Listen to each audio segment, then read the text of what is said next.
What's up, guys? Once again, it's been a while. Connie and I finally got back inside the house. They have mostly finished the floors. We're still waiting on them to finish the cabinet work, do the trim, and finish painting. What should have been just a couple of weeks worth of work has turned into 4 or 5 months now. Regardless, we're home and wanted to do a video. She's been using her Spyderco, I believe this is the Native 5, I don't remember. I'm not super familiar with all the Spyderco models nowadays. Seems like all they want to do is sprint runs. She's been using this at work. It's got pretty dull. I went ahead and put a sharpening notch in it, and I'm going to sharpen it up. Figured I'd bring you guys along for the ride since it's been so long. Go ahead and dull the edge out. Now what I'm using today are my Gritomatic Silicone Carbide stones. You guys have seen these probably in many of my videos. I still prefer these over diamond, although the Veneve diamond resin stones are still pretty legit. I prefer the silicone carbide. This one in particular, the 240, is terrible for holding water. I don't know if you can see these edges, how they're a different color than the middle. What I've done is I've taken cashew lacquer and I've coated the sides and the back of this stone to help it absorb water and keep it. I've only tested it a few times since I've done this. It seems to work pretty good. Time will tell, as it has a habit of doing. Right now I can already tell the surface is drying out, so it may not have worked as well as I thought it would, but it is holding water much better than it used to. I'm not sure about the sides because obviously the stone absorbed some of that cashew lacquer. I don't know if that's going to damage the stone. So far it's holding up. Again, time will tell. So this is the 240 grit. I'm just going to use the silicone carbide stones. I'm not going to polish this edge. This is an S30V steel.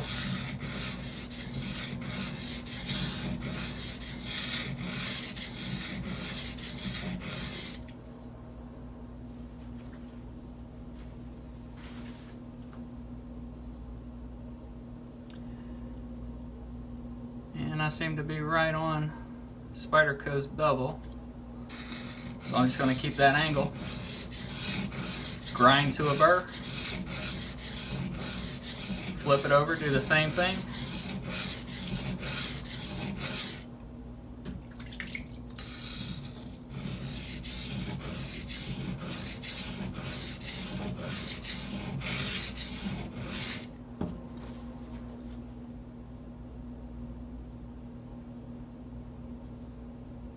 Starting to get a small burr down in the base, and I can see where my sharpening notch not quite deep enough, so I'm starting to ride into it and getting a little bit of a flare. Not a problem though.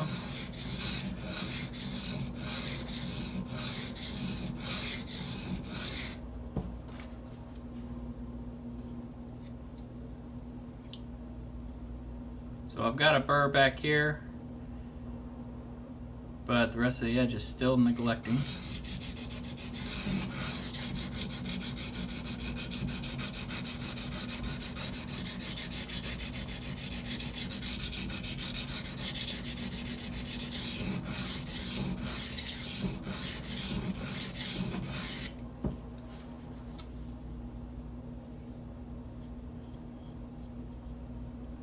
Alright, got a burr across the whole edge.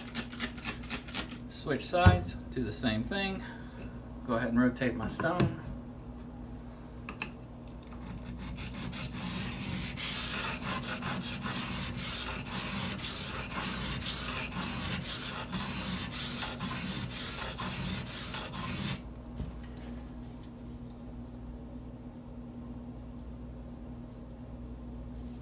Again, right on the bevel, right on Spyderco's grind.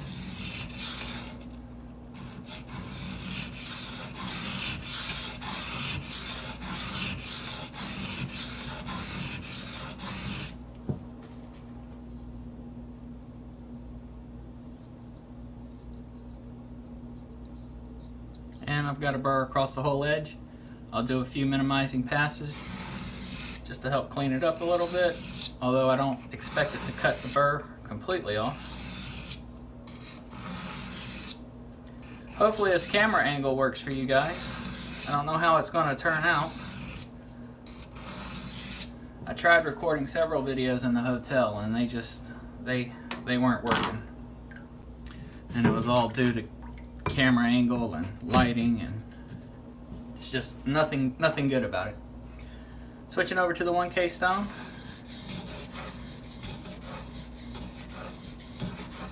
Also, if you notice, this new sink bridge I got came from Chef Knives to Go. I don't remember the exact pricing on it, but it wasn't that bad. It's my new favorite stone holder.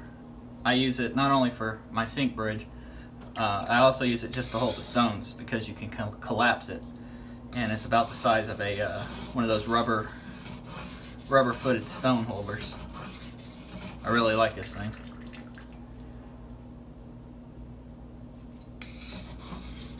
I'm removing the 240 scratches pretty quickly.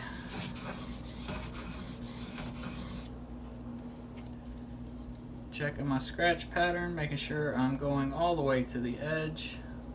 Got a very slight burr.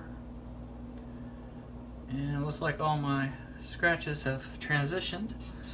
So I want to switch over to the other side.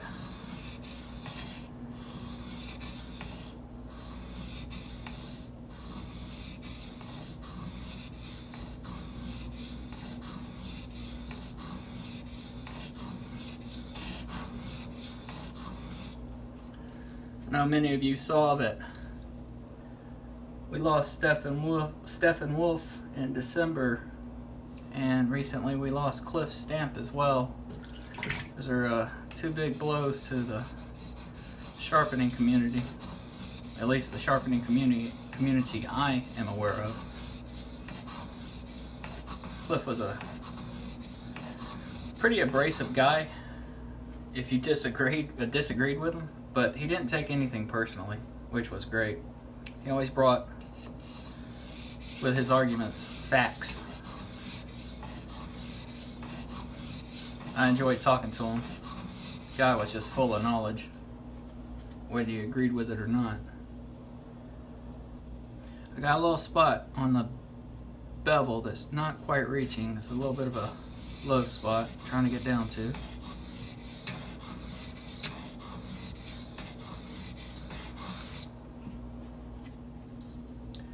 If I'm not mistaken though, they have moved Cliff's Forum to a new venue. If I get that address, I'll post it down in the description for anybody who might be interested. So they're trying to keep it alive and going.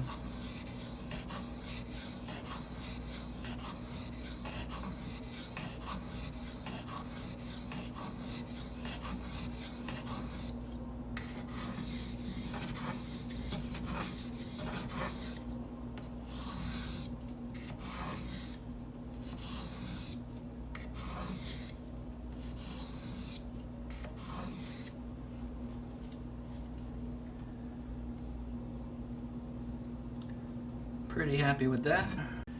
And this is going to be my final stone, the 2.5 or the 2500 grit. As you can see, my corner here got dinged up. I had to grind it down. I've got this texture pretty aggressive. I think I lapped it on maybe 120 or 220 grit. I didn't bother smoothing it out. Apparently it'll smooth out as I sharpen now. May leave the edge a little more aggressive than where I would want it, but considering Connie's cutting cardboard and stuff of that nature, she'll probably enjoy it.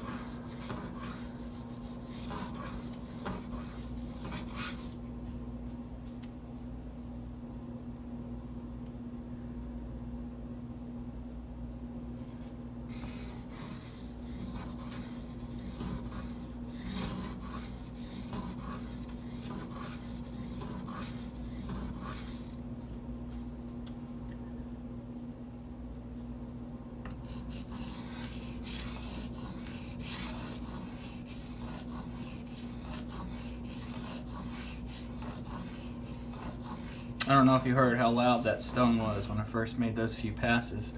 That was the aggressive texture of the stone. It wasn't my angle. It's already smoothing out. It's becoming quieter.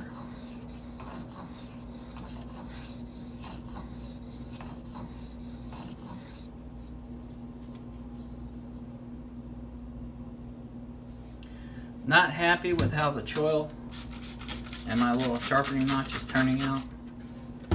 Looks like it might be thicker in that area, so I'm getting a little bit of a flare. But I'd rather have that flare than that wad of metal back there that's unsharpened.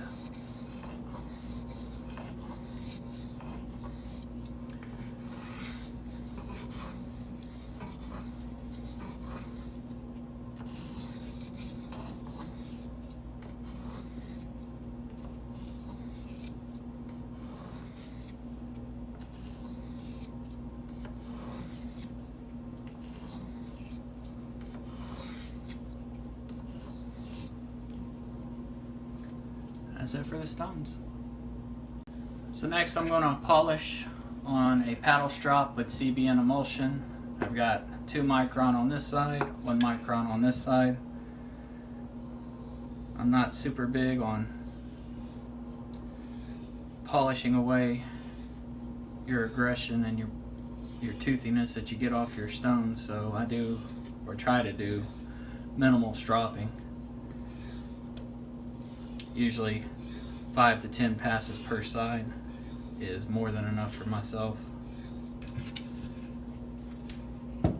Wipe my bevel off so I don't contaminate the other side. I've seen and heard of guys actually cleaning their knife off and cleaning their bevel off with alcohol after they switch grits. I suppose if you're going for a very mirror finish, that would be justified, but I don't see the point of it.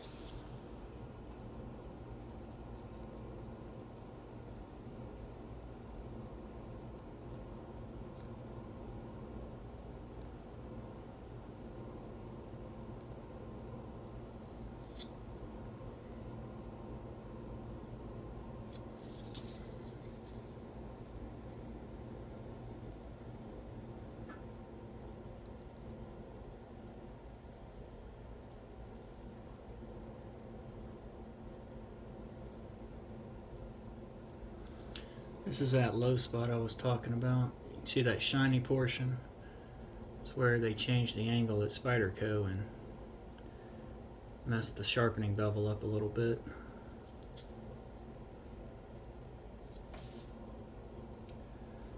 Get it in the right light, you can see it.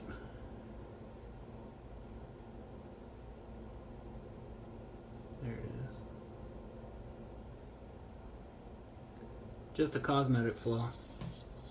Won't affect the cutting performance at all. And you can see this flare.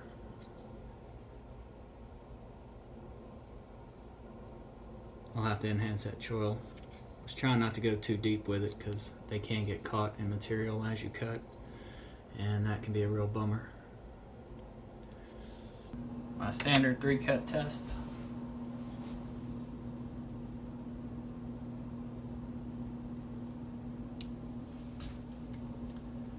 That is 89.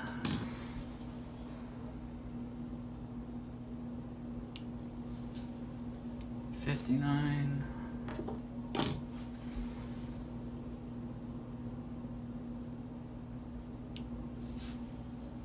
$70. So the average comes out to 72.6, so I'll just say 73.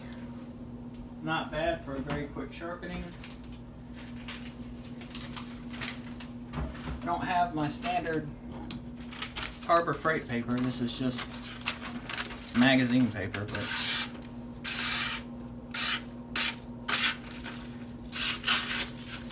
It's sharp, of course. Hit the choil. Well, guys, hope you enjoyed that video. If you have any questions or comments, as always, leave them down below. Y'all have a good one.